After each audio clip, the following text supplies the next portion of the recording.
in Wesnoth, and I'm actually just looking at the end scenario screen for the second episode because this is actually being recorded directly after it. The only thing different about it this time is I actually have some soup here. Sorry, I'm very unprofessional, I know. But come on, it's lunchtime. Anyway, I'm looking at the end scenario screen here. I haven't had time to read any feedback from the second episode because there isn't any, because it isn't actually up yet. So I'm just going to click end scenario and we'll head straight into the story for the next one. As they fared further north, the green forest thinned around them, slowly fading into a barren and fallow country. The signs were obvious and unmistakable.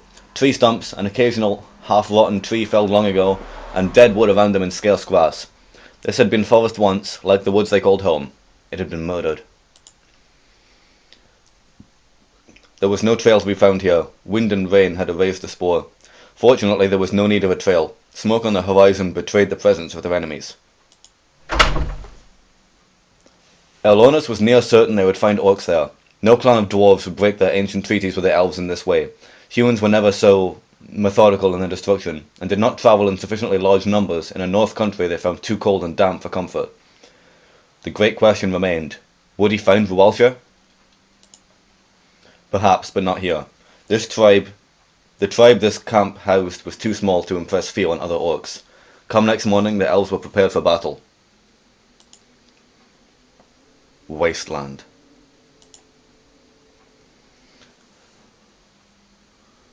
Okay, we somehow have an archer who I don't remember seeing, but this may just be the last unit I had with a different name. Okay, Lord, I am filled with grief. This senseless destruction is overwhelming. Yes, and this is a threat we were blind to but are now facing. This tribe is small, yet we must drive them back to the north. They must have no footholds in the south of the hills.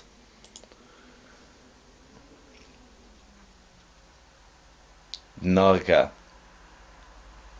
Elves? This means Uruga failed and his spirit will suffer greatly for his weakness. So be it.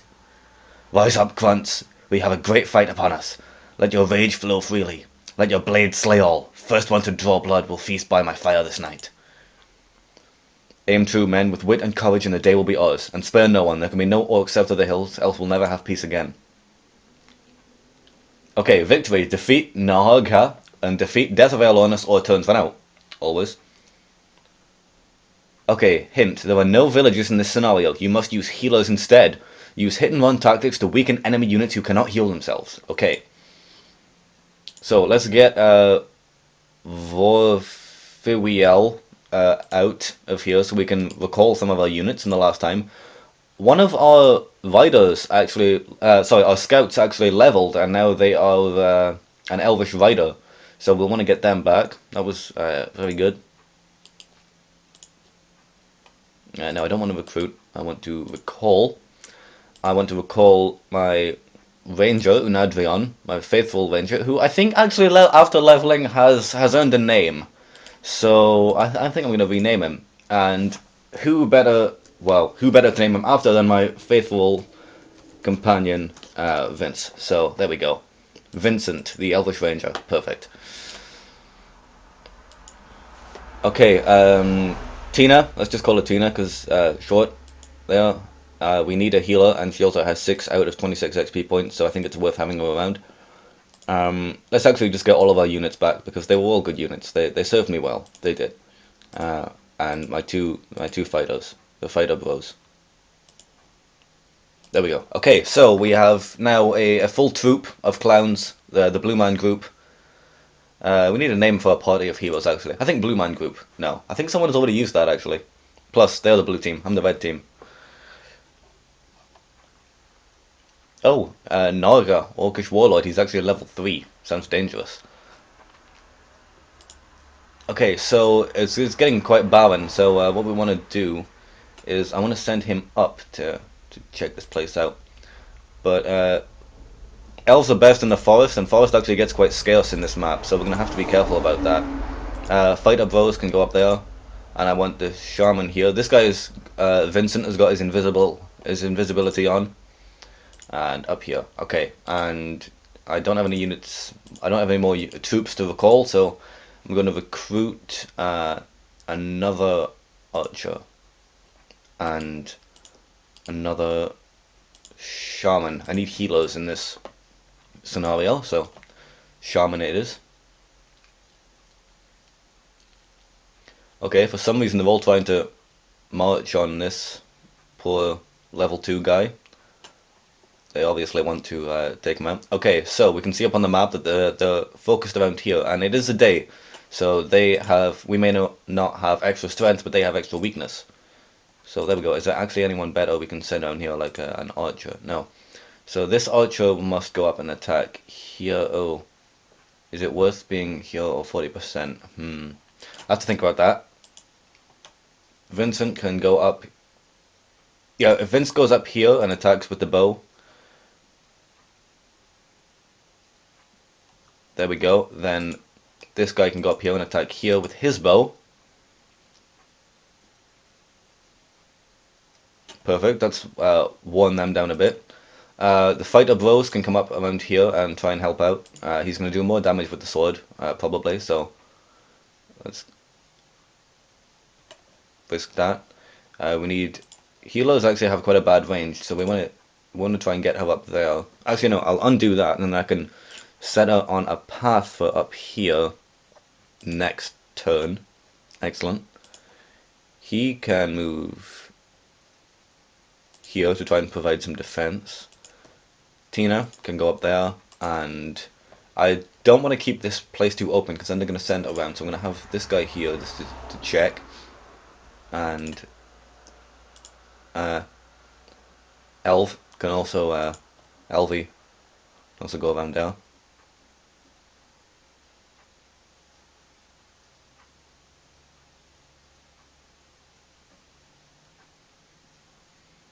No! Oh god, why do they always attack the shamans? Just because they know they're weak. Terrible, isn't it? Okay, let's send her around here to deal with these two units. He can come up here and attack them. Right, there we go, that's good. Vince can go on here with his 7-4 bow, which is the best. Okay, wow. That's really good work for a level 2 unit there, that's excellent.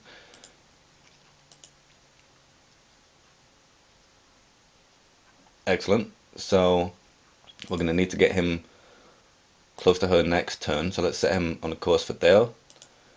Cad, which is a bit mean, a bit rude, but there we go. Cad, on you go.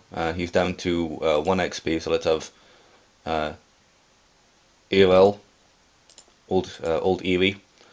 There we go, that's one down. He can move there, and oof, I'll risk him with the sword.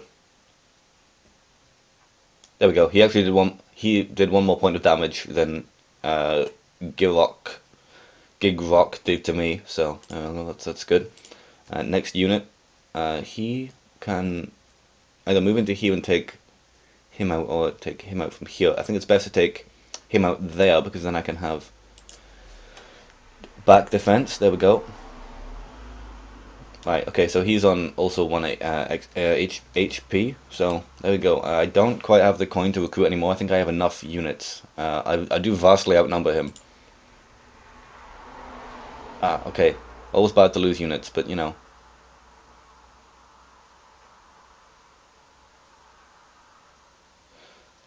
Okay, this is terrible. I'm being slaughtered.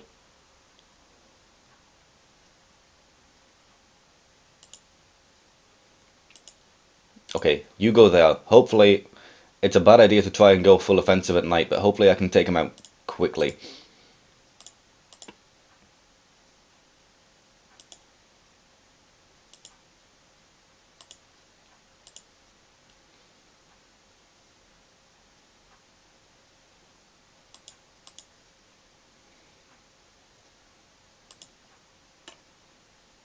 Okay, Orcish Warlord. He actually has a fairly good variety of attacks. Let's see. Cad. Do I want to give Cad a bit of a purchase in here?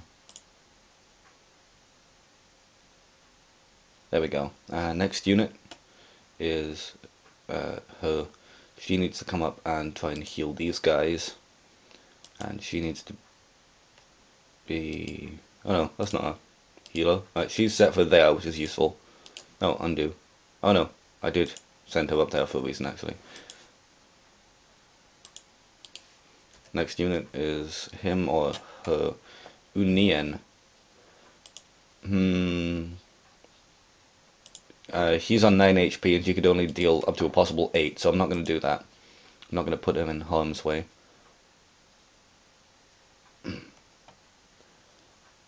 Right, that actually means we're on the good to try and attack it. It's kind of a bad time of night. It's second watch.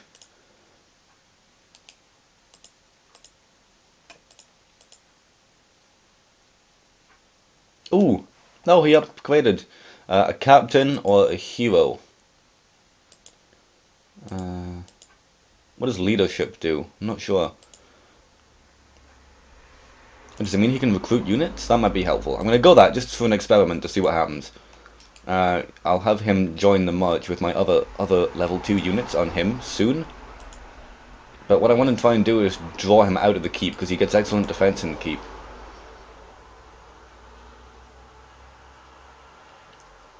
Forest becomes sparse around here, so... Okay, let's try and get these guys in kind of a strategic point to cover anywhere that he could possibly come out. I think hit and run is kind of the best way to go here. There we go. And that's good coverage, and I want to try and get Erlornas out a little bit.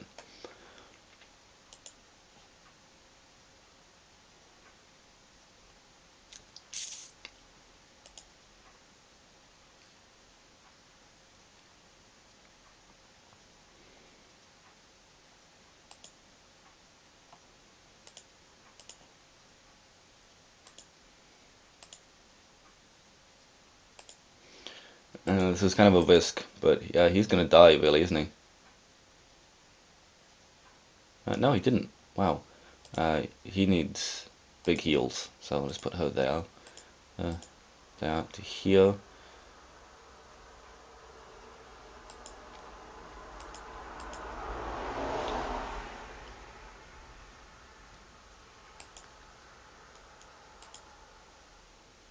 And my archer can go to here.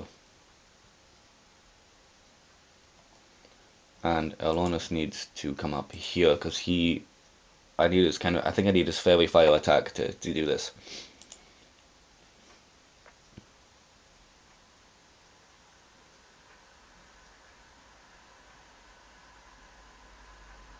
Okay, daytime. They now have their weakness, so hopefully... No, oh god, undo. I think if I send full offensive on Naga, he only has 40 HP left, which is still quite good. But I think if I can take him out...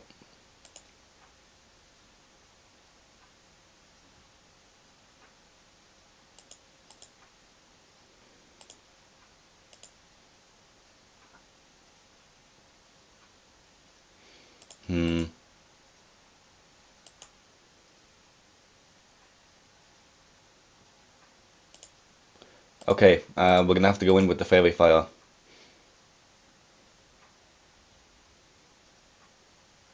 Because of the 70% attack hit chance, obviously, to heal those two.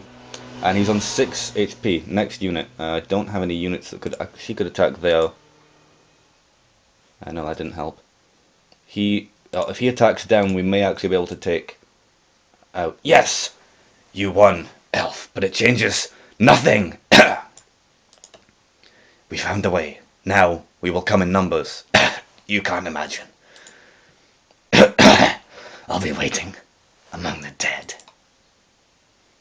The Orcish chieftain finally fell, overcome by his wounds. The elves found themselves in a half-ruined camp littered with the bodies of both sides. There was no Hale or Orc in sight, nor did any of the wounded beg mercy. The elves took no prisoners. Union says, "It's done, Lord. No one escaped. No one tried to escape. I'm disturbed. You know what I need to do? I need to get Santae in here to do the women's voices." Good. But their disregard for self-preservation is astounding, as is their ferocity when defending what they claim as their own. Have the scouts found others this side of the hills? No, Lord, but trolls were spotted in the hills ahead. Do we really need to cross them to the north? Yes, the council has spoken to me through a dream sending. They are troubled. Reinforcements have been sent after us, but we need to press on. Tell the men to rest. We'll move out at dawn. What about the loot, Lord? We found supplies worth over 100 gold in the camp. Distribute some among the men. Save the rest for the road. This country is a wasteland now. We won't find much forage on the march. Victory! Yay! Another victorious scenario. I think I'm getting quite good at this game, actually. It may actually be the fact that because I'm on camera, I'm kind of under pressure to perform here. It's going quite well. So that's victory. Let's see, we ended with only 2 enemies left alive, and quite well. We lost a fair batch of our army, but I think that's due to the fact that I'm kind of used to fighting along villages and using them for healers. But shamans did quite well. Without them, I think I may have fallen, definitely. So yeah, that is the end of this scenario. This has been quite a short one, actually, looking at the timer I have on my timer. Yeah, if you enjoy this, drop a like, support the channel, all that yada yada yada people say at the end of a video. I hope you've enjoyed watching me play Wesnoth. I really enjoyed playing it and I want to do more, so don't be afraid to give me some feedback. We do have an email address, but I can't remember what it is right now, so I'll probably write that in the description. And I think I should actually point one more thing out about this game. There is actually a multiplayer option available on the main menu when you download the game. Just look at the bit where I click campaign. If you just click multiplayer, and if you go onto the main server, any of the games listed as green are actually games you can join. So if you want to have a pretend digital battle with complete strangers, please be my guest. But as for me now, doing an orcish incursion, some more hot orc slashing action, and up leveling of the units.